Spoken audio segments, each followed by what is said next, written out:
Oo You nga see, my eh. gout is acting. Oo nga. I cannot wear shoes. Buti dito tayo sa ano. So, Sa kama, I dapat don't walang have to wear shoes. sapatos. Oh, Yes. so, blessing, Nakapaa kayo. blessing in the sky.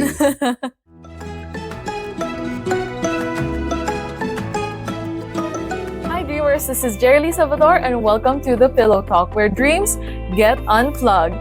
Sobrang special po ng ating guest today dahil kung wala po siya, wala din ako dito sa mundo. And speaking of mundo, out of this world po ang ating guest na ito. Isa po siyang alien. Let's all welcome my father, Brad Pitt. That's me. That's you. That's me. Welcome, Thank you. Father, Oh, thank you. sa Welcome. Pillow Talk. Thank you. Ang tagal pong ano to Hinintay? Oo. Wow! Akala ko hindi na ako mag-guess dito eh. Siyempre, magigess ka. Ako yung parang hindi ko sure kung ready ako. So, ngayon, Answered prayer. yung ngayon, hindi pa rin sure ako kung ready ako, pero nandito na tayo. So, Yeah. we'll talk about your life. Oh. And since part din ako ng life mo, so talagang like, we'll see where this goes. My first question for you is, simulan natin sa childhood nyo. Do I have to be funny? Well, you're naturally funny, so lalabas naman yun for No, sure. I'm not feeling well. My gout is Oo you nga see, my eh. gout is acting. Oo nga. I cannot wear shoes. Buti dito tayo sa ano. So, Sa kama, dapat I don't walang have to wear sapatos. shoes. Oh, Yes. so blessing, Nakapaa kayo. blessing in the sky. Tama naman, dapat no shoes on the bed. So, tama yan. Nakapaa lang. Ouch, my gout. Oh no, I hope you're okay. Mamaya yung That's ano, for the benefit of the the gout. gout. Mamaya yung mga ano, gamot-gamot, pwedeng ano, i-take. Oh. So yun, so nung childhood nyo nga, nung wala pa kayong gout. That's very long ago. You see, Yes. I was born at a very young age. So, I stole that kay, ano pangalan nito? Pupil sa Amerika. Sino Rex yan? Navarrete. Okay. I was, I Nakalimutan was born, at a very young age. Rex Navarrete yan. So, kailangan sasabihin pala kung pagka hindi sa'yo. Pag ninangaw mo lang, dapat may credits. Yeah. Thank you, Rex. Okay. Thank you po sa joke na yon at nasa-share ng iba. Yeah. So, I have to pay. Kasi pinanood ko siya sa Music Museum kasama mami mo. Yung pumunta siya rito. So, I stole that joke para makabawi dun sa ticket.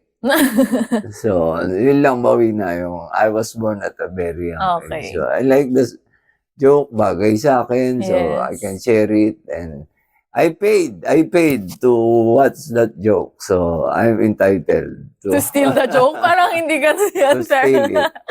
Pero at Parang least, gano'n ang feeling ko. Okay. So, anyway, thank you. yes. Nag-work naman nga. And at a very young age, what was your dream? Wala naman. Lahat naman tayo pag bata. Wala naman.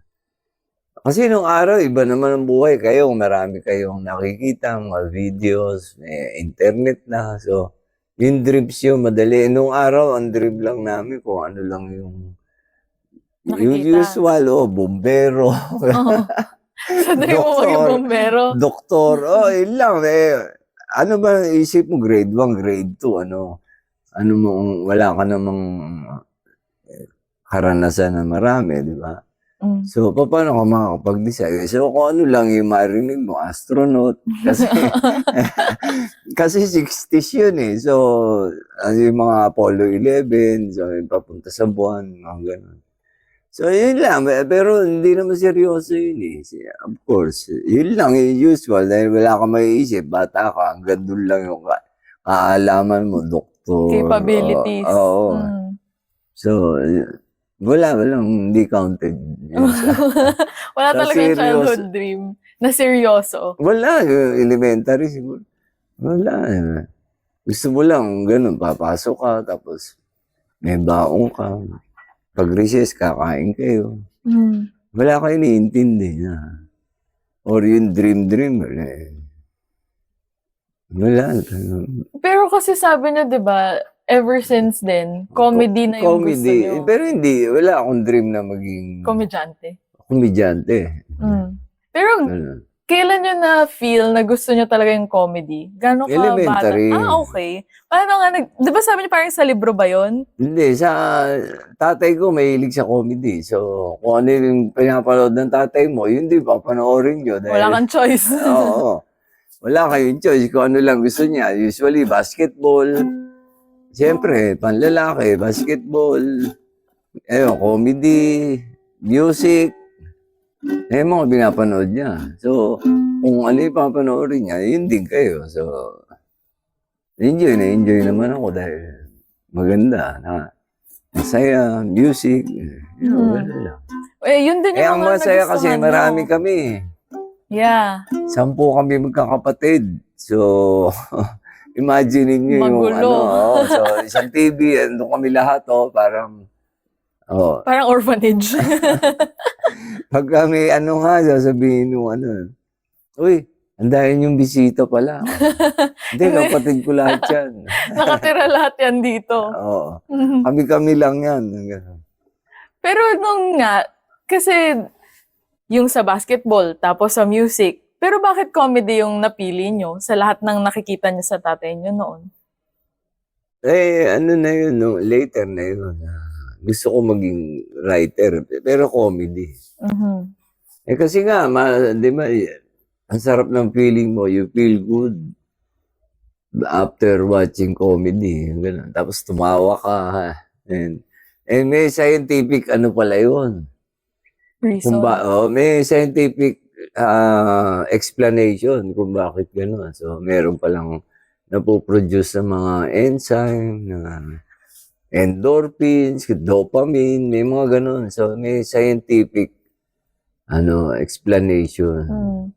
Yung laughter, yun yung nagagawa niya sa katawan. So, may physical effect yung laughter. Which is good. Kasi happy enzyme nga tatawag nila ron. Happy something, bacteria. Di ba sa family nyo naman, 10 nga kayo. So, anong feeling na ikaw yung second to the eldest sa 10 magkakapatid? Anong feeling mo nun? Wala. Wala kang choice din. Ang dami kayo. So, ganun lang. Wala. So, lang kami. Ordinaryong lang kami. Yung tatay ko, ordinaryong lang siya, empleyado. Nanay ko naman, doon lang sa bahay. Katulad ng araw, ganun lang. Tapos, ang dami namin. So, tatay ko lang mag-isang nagtatrabaho. Ayun, gano'n, mahirap na masaya dahil marami kayo. Anong feeling nung after nun, naging breadwinner ka na, nung nag-work ka na? Tapos, di ba, 2 sa kapatid nyo, yung pinag-aral nyo na, ganong level. Kasi ganon kalayo din yung agwat. Kamusta naman yung being a breadwinner? Siyempre, tutulong ka na dahil kumikita ka na, yung mga gano'n. Ayun, gano'n. Lahat naman, nung nagkatrabaho na, tulong naman lahat kami. Tulungan, gano'n lang. Pasahan ng Tapos sa tatay ko, nag-OFW. Mas lalo ng... So, naiwan kami. Andun siya sa Riyadh sila, sa Riyadh. Tanda ko sila gumawa nung King Khalid Airport sa Riyadh. Construction. Pero sa opisina lang siya. Na siya, mga nagtatype, mga ganun. Mga executive assistant, mga ganun siya. Sa lang, sa office. Di parang mas lalong kayo na yung naging tatay na nun sa pamilya nyo dito. Ayun. OFW, sila yung mga una nun eh. Kasi ano yan, 80s eh. Early 80s. Mhm. Maluwag pa noon daw eh. So yung mga nang dedekwat ng ng ginto, ang style daw, gano'n may dalang coke. O, yung inkan. Tapos yung tinitignan yung tapos yung shoot daw doon. Para maiuwi. Oo, shoot doon sa doon sa soft drinks. Mm. Oh, yun daw yung style. No? Kasi noon maluwag pa eh. So, Pwede ayun. pang maiuwi sa bagahe, ganun. Hindi, dahil lang hindi babayaran. Mm-mm. Nanakawin. Tapos, Mga salbahe. gaano katagal yun? Yung Na nandun si Lolo. Hindi ko na matandaan. Pero siya, pabalik-balik siya. Mm. Babakasyon, tapos pupunta sila ulit. Ayun. Pero nung time na yun, nag-work ka na, no? Oo, nag-work na rin ako na. So, balik naman mo tayo sa time na nag-aaral ka pa. Kamusta ka naman nung nag-aaral? Ano ba? Wala, Tahimik ka, no? tahimik lang ako eh. Shy nga ako eh, ang ko, sa sarili ko. Mahihiyain talaga ako eh. Introvert. Introvert. Na-extrovert pagka Kailangan. nagpe-perform ako. Kasi nga, siguro yun yung Gemini. Isang extrovert, isang introvert. Ayun, tapos, mahilig ako mag-aaral kasi nadadalian lang naman ako eh. Wow, Mag-aral. matalino siya. Hindi, ewan ko ba, ba't mahirapan yung iba? Di matalino ka nga. Hindi, kasi lang naman yun, memory lang na yun. Oo. Kaya Ganyan lang, magsalita ako matalino. short, Span. memory lang, oo. Kasi after months, Makakalimutan weeks, makakalimutan mo na eh. So, yung pinag-aralan mo kunyari nung college, after 1 year, di mo na alam yun. Kasi di mo naman ginagamit eh. Kaya naman ako nag-masscom, kala ko, gusto ko talaga mag-writer, maging script writer. Kailan nyo na-isip na gusto nyo Nung talaga high yun? school. Bakit? Nung 4th year ako, gumawa ng show, sabi sa akin, ikaw na bahala. Sabi sa akin. Sa Kasi school? alam nila, nagko-comedy ako. Ikaw na bahala kung ano gusto mo. Okay.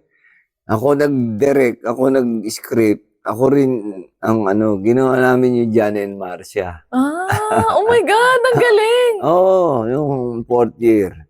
1976 yun. So, ako lahat. Kasi nga, alam nila, nagko-comedy ako dahil Boy Scout kami.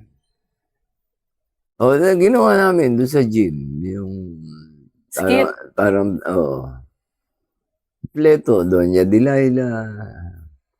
Tingnan mo, tapos, tuwan-tuwa kami kasi may kaibigan kami, may plaka nung yung John and Marcia. Team song. Ano pala yun? Soundtrack sa movie. Gawa ni Quincy Jones. Wala pa kasi mga copyright noon. Wala. Walang copyright. Pwede mo gamitin kung Kahit ano gusto mo. Yun sa plaka. Ang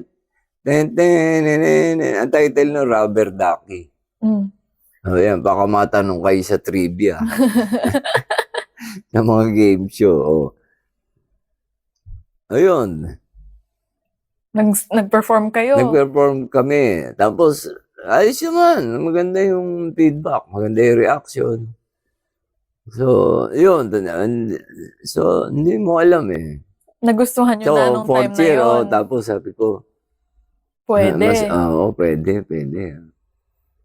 Tapos, siyempre, 4th year ka na eh. Pipili ka na ng course. Yun. Gusto ko nga maging writer. Tuloy yung gano'n. Masscom. Yun pala, hindi mo rin pala matututunan yung pala yun dun. Hindi siya sobrang tutok sa writing kasi Hindi. ang dami. Lalo yung sa UST, sa UST ako eh. Mm. So, lahat, ano nyo, advertising, Journalism. journalism, lahat. Nag-theater ka. Theater, TV, radio, tapos public relations, lahat. Tapos, anong naging experience nyo? Nagustuhan nyo ba? Hindi nyo nagustuhan? Nagustuhan ko na rin, pero yung main na ano ko, kung ba't ako nandun, para matutong mag-script. Wala. Wala. So,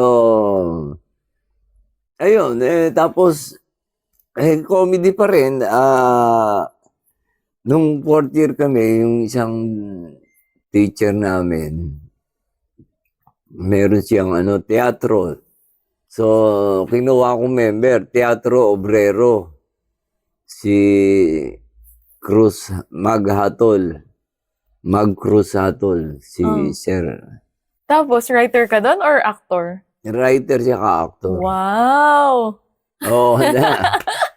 Kasi may may CCP outreach program kung tawagin. So, ang nag-finance yung CCP. Mga DevCom yun eh, Developmental Communication. So, doon kami, nag-show kami, nagpe-play kami sa Nueva Ecija. Paikot-ikot kami ron. So, tungkol sa magsasaka, tungkol sa utang, gano'n. Tungkol sa banking. Pero comedy. Oo. Hindi, talagang gusto ko na yung comedy. O yun, nung experience ko yun. So, pero ang gusto ko talaga magsulat.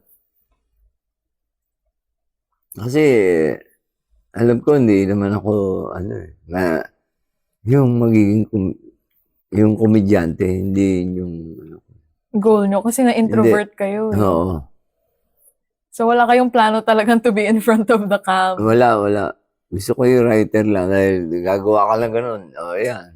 Pasa, bahala na kayo. Tapos wala kang opisina. Sa'yo yung time mo. Yun ang perfect sa akin. Kasi nagsawa na ako mag-aral eh. So, tuloy-tuloy lang ako. Walang hinto eh. So, mula kinder hanggang college, laging ganun, gigising ng umaga. So, ilang taon yun? 6, 10, plus 14 years. Ganun ginagawa mo, di ba? Nagsawa kayo. Nagsawa ako sa ganun, maaga. So, perfect sa akin yung writer. Ito yung gusto ko. Tapos yung oras, kung kailan gustong gumising, except kung usually ang mga meeting naman sa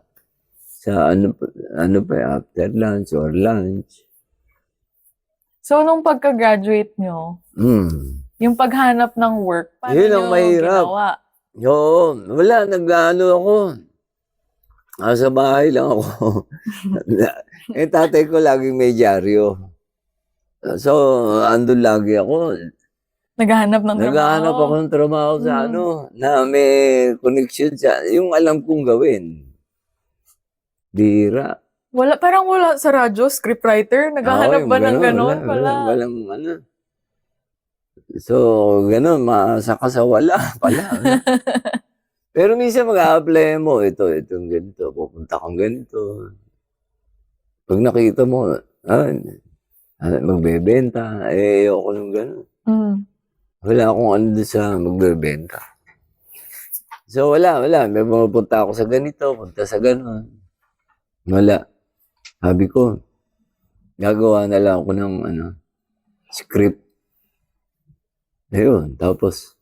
Ano yung script na ginawa nyo? Mga gags lang. May iksi. Yung kunyari, ayan. Mabilis lang. 3 lines. Tapos gags ang tawag doon. Yung may iksi, parang yung mga bulagaan.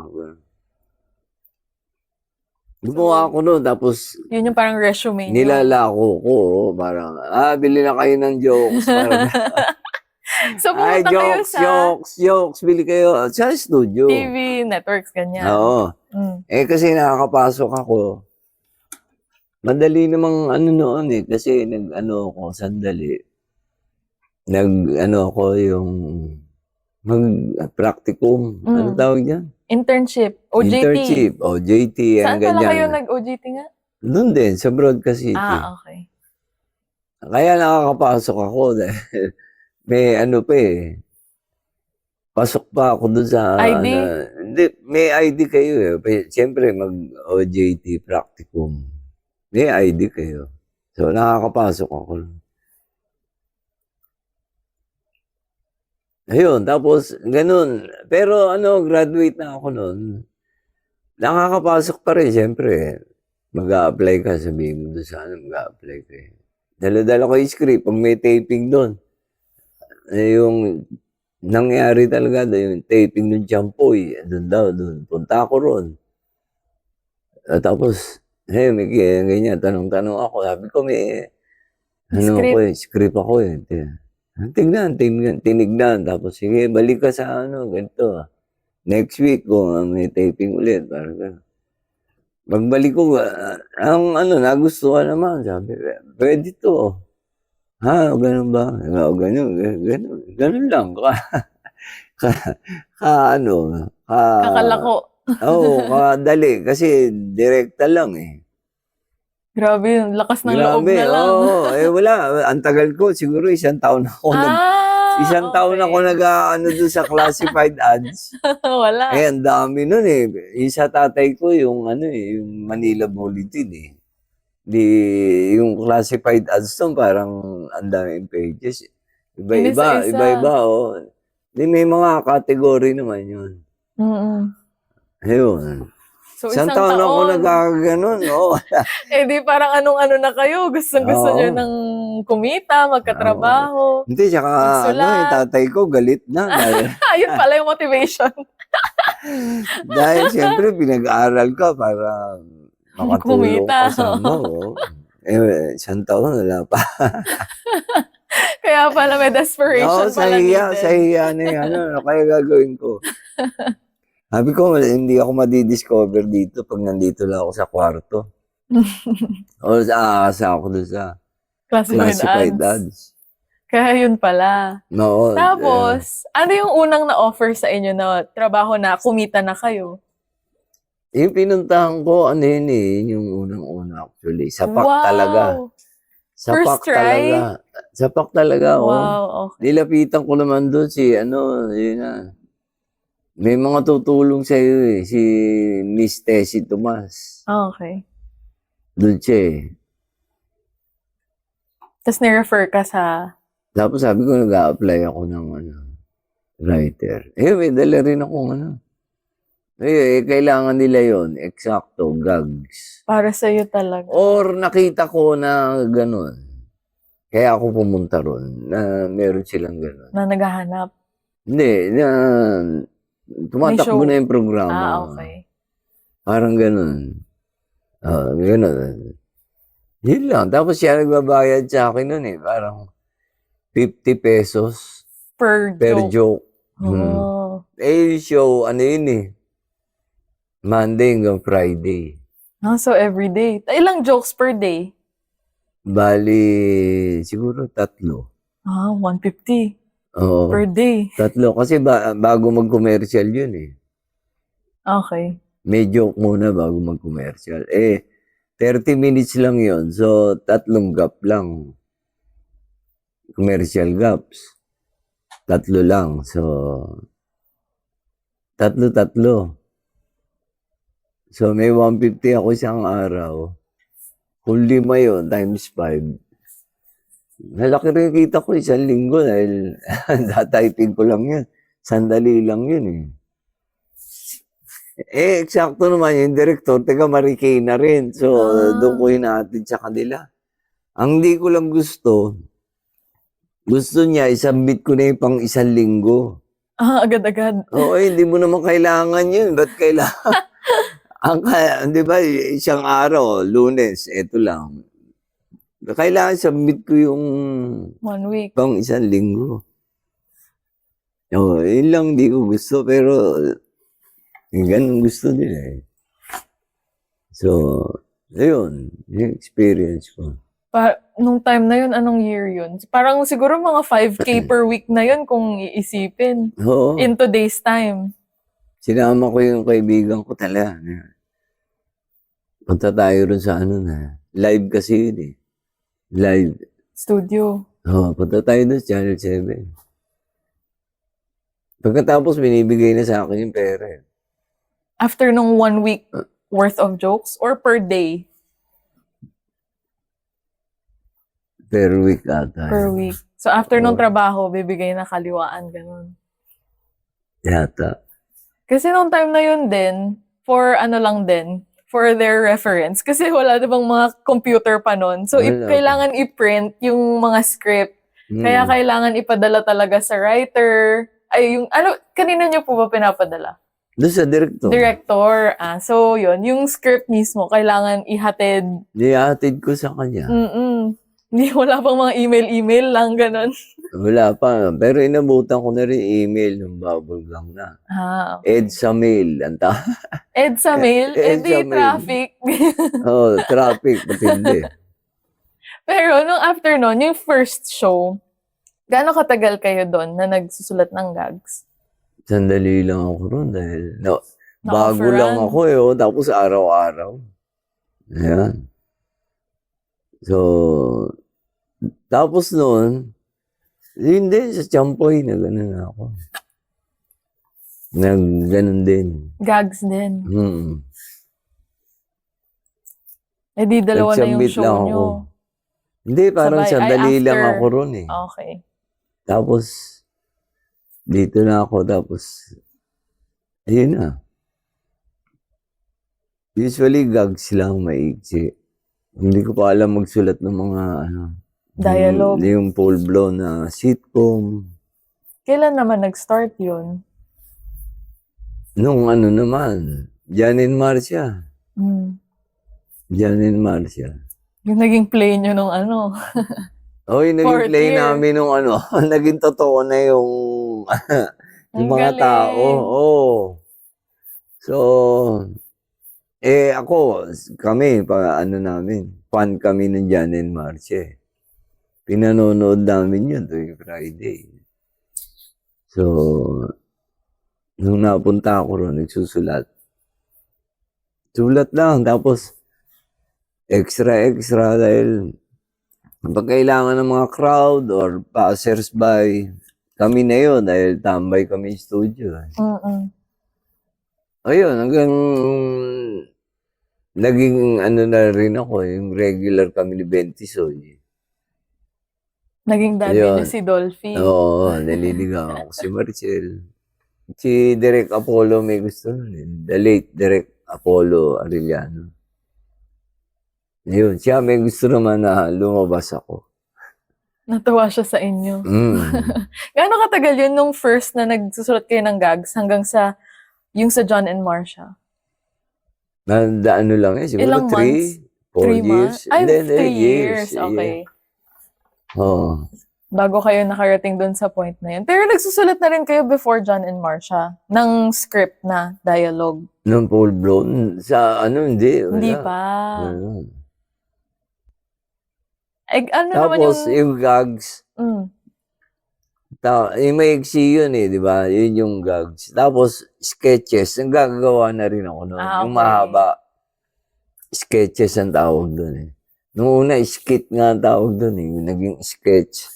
Parang naging Bisaya lang. Nagulat nga ako biglang. Ang tawag namin doon, skit Skit nung araw.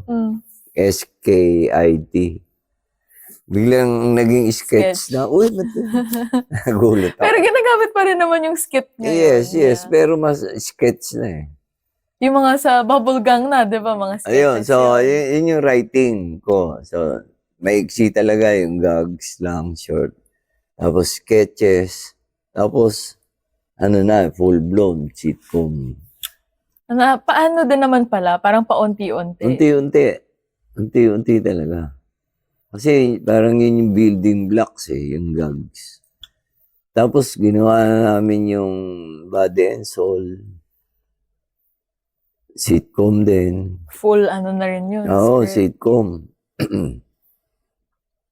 Mahirap dahil matagal gawin yung sitcom. Mahaba siya eh. So,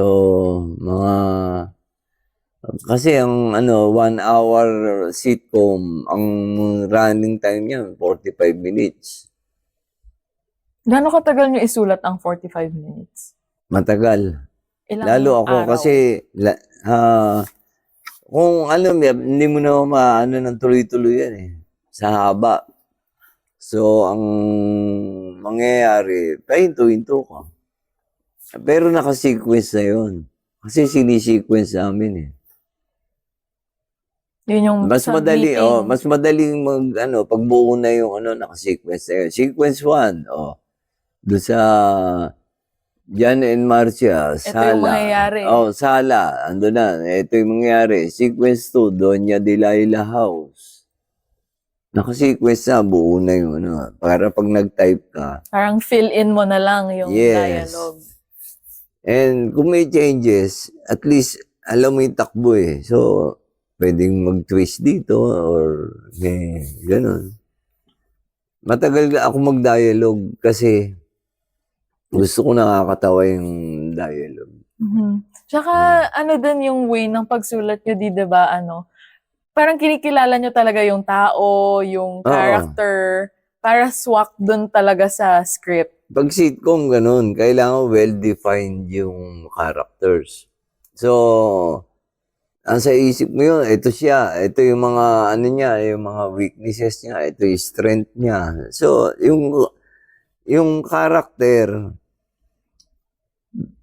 pagka malinaw siya kung sino siya sa'yo as a writer, pag binigyan mo siya ng problema, kunyari, biglang kailangan niya ng pera, paano siya magre-react?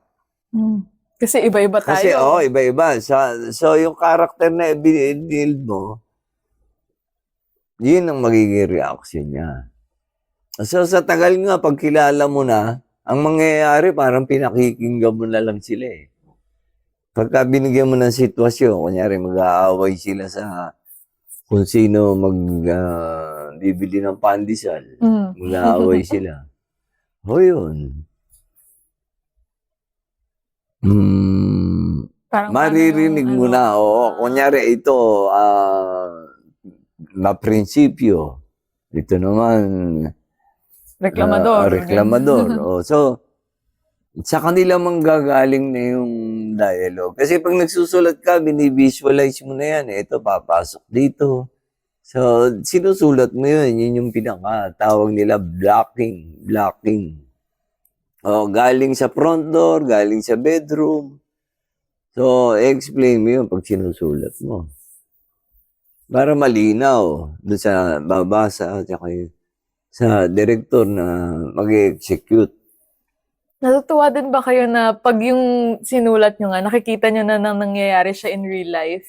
Tapos, syempre, yung outcome, ganun din. So, actually, yes, natutuwa ako na actually parang pinapanood ko na lang ulit siya. Kasi parang napanood ko na yun nung binisualize ko. So, natutuwa ako na ganito yung pagka-visualize ko. Ang sarap sa pakiramdam. Yes. So, nandito na siya sa harap mo. Yes. Hindi, tsaka nag-enjoy, nag-perform. Yeah. Tapos nag-enjoy yung audience. Yeah. Kasi yun nga din, sa pagsusulat nyo, parang swak sa kanila. Yeah, so masaya. And mararamdaman mo na nag-enjoy lahat and mag-enjoy yung makakapanood nito. Yeah, win-win situation. Kaya ang hirap talaga mag-writer eh. Ano gusto niyo ba di sabihin sa mga hindi nagba-value sa writers? Oo, lalo itong mga yung mga yung hanggang ngayon, parang hindi pinapahalagahan yung writer. Parang yung pwedeng wala. Hindi. Yan nga arkitekto eh. Kumbaga sa bahay. Yeah. So, sila yung gumagawa ng blueprint. Kung wala yun, paano? Yung bahay mo, bahala na. Hindi maayos ang pundasyon. mangyayari rin kasi kaya nga may arkitekto, nag-aaral sila, may mga measurement yan. So, may numbers. Kailangan. Maayos. Pero yun din yung sadly, di ba yun din yung isa sa reason kung bakit hindi rin kayo nagtuloy mag-writer at nag-focus kayo sa pagiging artista? Dahil din ba parang na-feel nyo na hindi nabigyan ng importance ang writers? Hindi naman. Nagsawa na ako writing for other people. Kasi ang tagal nun eh. Ang haba na susulat ka para sa Ibang tao. para sa ibang tao, sa ano. Ibang classic writing yun kasi yun yung nakakatawa for that character. So, ibang classic writing din yung writing for yourself. So yun na Mas yung mahirap yun. naging Kasi, goal nyo. oo, mas mahirap yun kasi mas mataas yung standard ko eh. Wow! Sa sarili ko. Yeah. Oo, kasi iba eh. Iba yung alam mo, lahat, tignan mo, lahat ng profesyon or, lahat may eskwelahan eh. May eskwelahan sa mga engineer. School of Medicine. School para sa doktor. School para sa lahat. Sa nurse. Para sa teacher. Pero isa lang ang walang eskwelahan.